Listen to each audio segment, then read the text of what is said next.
So welcome back to our channel 1-2-Step. In this video, I'm going to be teaching you guys on how you can enable price alerts in your Bitget account. So guys, once you're in this page over here, bitget.com, you just need to look at the settings button over here, right under sub accounts. So once you tap there, wait for it to open, and now scroll down. And once you're in this notification bar, just look below till you find price alerts. And guys, it's right over here, right under app push notifications.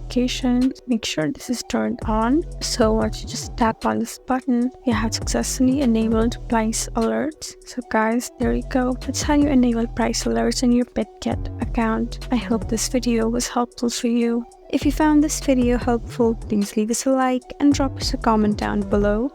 And if you want more helpful videos like these, then please subscribe to our channel. We'll see you again next time. Thank you for watching.